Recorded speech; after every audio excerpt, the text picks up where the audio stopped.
Hello everyone, welcome to the video. This is going to be me walking through how I built, not so much a self-sustained, but like a monitorable spiraling nursery for spiraling tarantulas specifically. This is the first time I've ever done anything like this, not in terms of building a nursery, but owning them. Over the weekend I ordered a few, I ordered 7. And there's a whole host of them, but I'll be doing an unboxing video walking through which ones I've got, what their temperaments are, and like how to build their enclosures and stuff like that. But just for today, I'm going to be walking through what I've bought for the nursery, how I've built it, and things like that. So the first thing you're going to need is a fish tank. Well, it's what I've got a glass fish tank. This one's 40 centimeters by 25 by 25, and I'm going to tip it on its side this way. And you can see a little bit there. I bought some styrofoam sheets just for insulation to help retain the heat a bit better. After that, obviously, I mentioned the heat mat. I got this heat mat off Amazon. All of the stuff I've got from Amazon, basically. I'll stick the link in the description for all of the items I've got. This heat mat's a little bit larger than the top of the fish tank, but it's basically the same size to the point where it's not going to be much difference once the styrofoam's on. But this is what's actually going to heat the tank. On top of that, I got a little smart temperature and hygrometer. This measures the temperature and the humidity of the enclosure whilst it's going to be in there. And on top of that, what I'm going to be doing is, I've got some other stuff on the way, like smart plugs. The temperature sensor is basically going to have a cut off where if it gets too hot, it's going to turn off the heat mat. If it gets too cold, it's going to turn it back on. I got this small little LED strip button thing to go in the front of it, just so I can turn it on when it's dark and see the spiderlings in case it's I'm feeding them at night or whatever. But you cannot keep the enclosure warm and humid without having doors on the front. So I bought some of these plexiglass sheets. I'm not sure what size these were. I think they were like 42 by 28 or something like that centimeters. And then I've cut them down to the right size, and I've put some ventilation holes in. That's not like the humidity escape. Well, it is. That's just to stop the air from the humidity getting stagnant, letting mold grow, things like that. It's just to help with a bit of ventilation inside the tank. And make sure that the spiders are comfortable, because I've heard that the general rule is that if you're comfortable, your spiders are comfortable. However, my house gets pretty cold, which is why I'm making one of these. My house usually sits around 15, 16 degrees, something like that, maybe a little bit higher, a little bit lower, depending on the time of year. So I thought I'd make one of these just so I've got a better chance of making these spiders comfortable, letting them thrive a bit. For the front of the doors, I've just got these little basic cabinet handles. They're really small.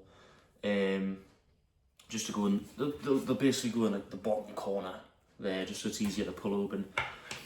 Rather than drilling loads of holes and putting more screws and whatever in, I got these like sticky tape plastic hinges for the weight of the acrylic, and it's going to stick to the glass on the other side. I can't imagine they're going to fall off, but I've got these. They're like self-adhesive. I've got some little magnets as well. I've just had these lying around, and I thought it would be a useful thing to use on this. I've got these. They're going to be used to keep the doors shut, just in case if any spiderlings do get out. I don't want them just to be able to swing the door open, which I know isn't a thing that is going to happen unless expose them to unbelievable amounts of radiation and they just decide to triple in size overnight. But yeah, and then the last thing I've got as well, which is probably a little bit overkill, is I've got a small blink camera, which I'm going to stick on the top of the tank, so I've basically got a view downwards of all of the little like enclosures that I've got. Because I am getting slings, they'll be in really small enclosures to start with. Now the general consensus that I've seen is that whatever size the spider is, you generally want to go for anything from 2 to 3 times their leg span for the width and length of their enclosure. As for height, that depends on whether they're terrestrial or arboreal. All the ones that I have ordered are terrestrial, so I'll be putting them in these. They'll be about half full with substrate. I'll put a little bit of cork bark in, and I'll just occasionally mist one side of it just to keep it humid inside of the tub. And I will be putting ventilation holes as well. But yeah, I want to have it like a top-down view of these from the camera. So yeah, I'll get started on building this, and hopefully everything goes as I've planned it will. Oh, the one last thing I've got as well is some aluminum tape. I was recommended to get this instead of duct tape or masking tape or sellotape, because with the heat mat, sellotape gets warm and the adhesive goes gooey and it leaves this horrible residue that like can leak a little bit.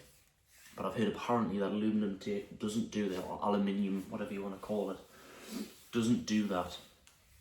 But yeah, so the first thing I'm going to start off doing is I've friction fit the bottom sheet in this tank. However, the edges are curling up. So I've stuck a little bit of super glue on that bottom black mat to the styrofoam now. I feel like it's cured enough to the point where it's going to stay. But, I mean, I was planning on doing this anyways.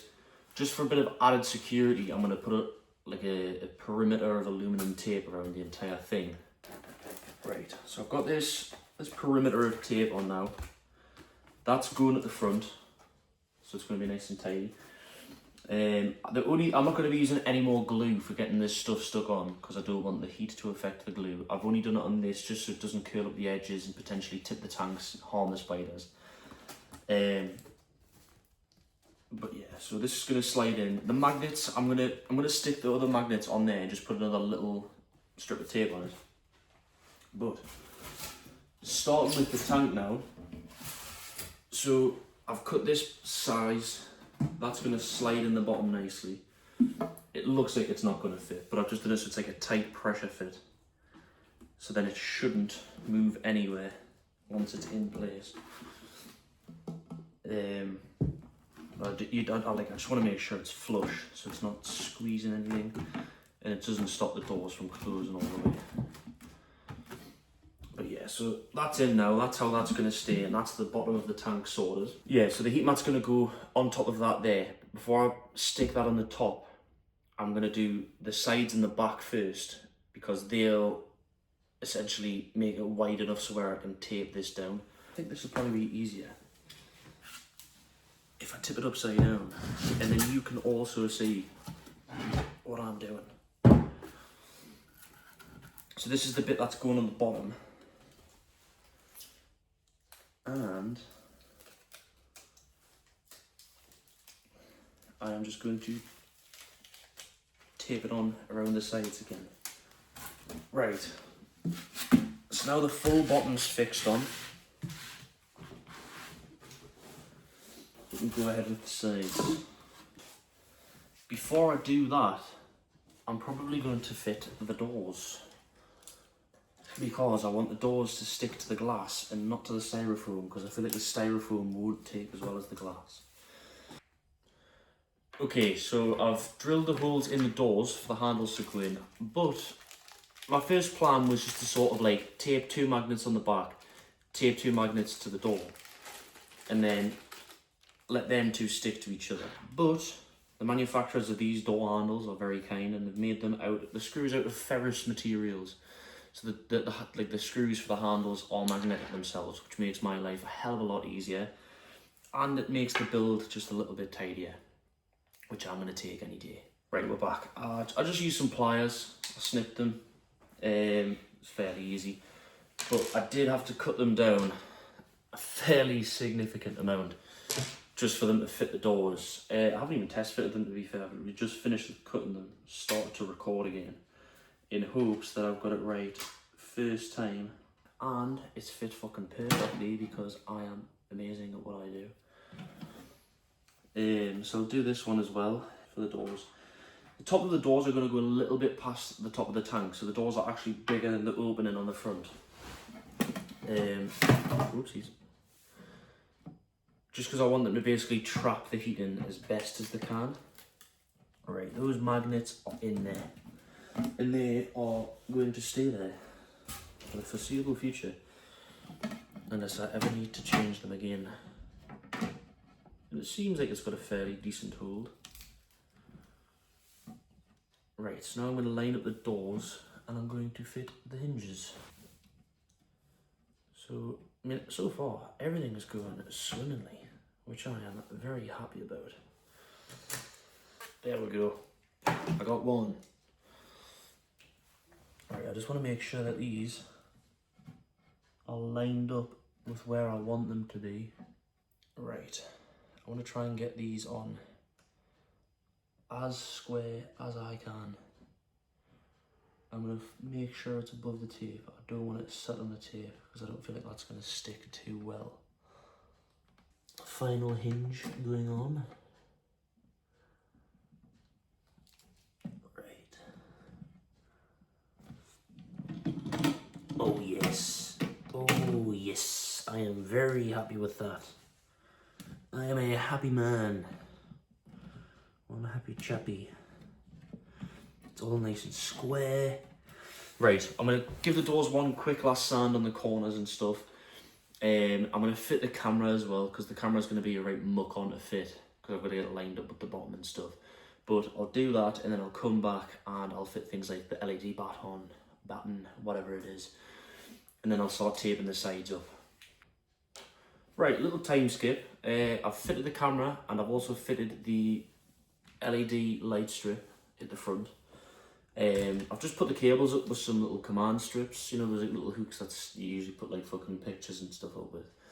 I've got them like on the inside of the tank that just run the cable around and then out the side of the door. And I'm going to put the sides on now, so that should hold the cables up even better than they already are. Rightio, so I have gotten the back and the sides fixed on for the most part, the best I can get them. The top does need to go on now. The top's going to fit the exact same. Just go on like that. But I do need to get the heat mat on underneath. So I'll tilt this down a bit so you can see what I'm doing here. But yeah, like I was saying, the heat mat was too big before. Now I've got everything on. It should fit quite nicely. I might trim down the sides just a little bit so it's a tighter fit. Right, so I've fitted the sides and I've fitted the back, and what I've done is I know I said I wasn't going to do this. I've trimmed off just a little slither of the laminate on either side of the heat mat, so it fits a little better. And now it's exactly square with everything. And the only thing I need to do is on this side here, you see this cable. I need to carve out like a little notch for that. What I'll probably do is I'll just cut some little strips out. It's like 6 of them, all the same size. So I've got them 6, and my thought process is I'll put like one that corner, one that corner, one there, maybe one at the back, and then one at the front that just wraps around. It won't really be seen. I feel like that'll keep it nice and tidy. And then as soon as I put the styrofoam on, you'll barely be able to see it. So I've taped all the heat mat on. It's pretty secure. I'm happy with it. It's just the top bit of styrofoam to go on now. So I'll do the same thing where I'll do any adjustments I need to. I'll carve out whatever I need to. I'll tape this on, and then I'll come back and I'll basically give you like the final full tour of the incubator, hatchery, nursery type thing once it's up where it is and where it's running. And I'll show you like what sensors and stuff I've got running, what apps and things like that. And then that'll probably be it until I get the spiders and I do another video. So this is it, finished product all set up. The little enclosures I've got will be going in there, and they look like they fit quite nicely. I've had the heater on for like 2 minutes at most, and it's already starting to warm up. But yeah, the magnets hold the doors closed quite nice. The hinges are working perfectly. The camera's on the top, fine. Temperature sensors in the back, and I've got the little LED light button, which is dimmable as well. And that will be going on a smart plug at some point, probably after I finish the video. But in other news, look at what else arrived whilst I was putting the last bit of tape on. The first 3 spiders are here, so I'm going to unbox them now, and that'll be the next video. But thank you to everyone that joined and everyone that's had a watch. I hope you like how it turned out. I'm happy with the finished product and stuff. I cannot wait to get the slings in and hopefully watch them have a bit of a banter, a bit of a crack about, all of that stuff. watch them on the camera when I'm not in the house, and then watch them when I'm in the house, because I'm going to be obsessed with these little fuckers for ages. But yeah, if you do like what you see, thank you very much for watching. Don't forget to subscribe, comment any advice you've got for first time sling owners, tarantula owners, any other thing that you think might be necessary to share. But yeah, thank you very much everyone, see you later. So it's like 2 weeks later after making the nursery, and they've been absolutely perfect. I got the other 4 delivered. That'll be the next video as well. They've been doing really well. The hatchery's working exactly how I planned it to. It's keeping everything 25 degrees constantly. The light's working perfectly. They're all settled in. I've got them in different enclosures than what I said I was going to put them in from the start, but they've still settled down. I've ordered 3 more. I've got 2 arboreals and 1 more terrestrial coming. All absolutely stunning. I've completely forgot the name. I know one of them's a Guyana pink toe. But again, you'll get an update when that happens. One thing I will say is there's been a few adjustments to the nursery. First thing is the cameras had to be changed a little bit. It's the same camera, but I've took off as much of the bulk as I can to move it further away, because with it being a home security camera, it wasn't used to the focus point being 10 centimeters away, which is where the enclosures are. So I've done that. It's made it a little bit better. The quality's still not great, so I'll probably be making a second nursery at some point, which is just a bit bigger, because I'll need that to house the slings when they move into larger enclosures, which they're already doing, as well as making it so that the focus point is further away, so the camera quality is better. But I have set up a live stream on Twitch for the nursery, so you can join that, watch it anytime you want, see how the spiders are doing, if they're active or not. It's generally during the night that they start to move about a bit more than during the day, because tarantulas are nocturnal animals. If you didn't know that, they're a lot more active during the night. And then I got a few things ordered as well. I've started feeding them after they've settled in. They're all feeding great. They're really, really hungry all the time. Some of them I have to leave dead prey, and then they'll come and get it during the night or whatever, but they're still eating, which is amazing nonetheless. But yeah, can't fault the nursery. It's saved so much effort if it's just keeping it the same temperature all the time, no matter what. And I can't recommend making one of these more than I already am if you're a first time owner, because slings are really finicky for things like humidity and temperature. This regulates that and tells you all that information, and also uses that information to automate the entire thing, which I know sounds lazy, but if it's going to be the thing that gives me the best chance of keeping the slings alive, I'm going to do it. But yeah, anyways, again, thank you very much for watching the video. If you do go ahead and try and build one of these, I'd love to see a photo. If you join the Twitch, which I'll put in the description, there's also a Discord there with the Tarantulas channel. Stick your stuff in there. But yeah, don't forget to like the video, subscribe if you want to see more content on these tarantulas, and I will see you in the next video. Bye.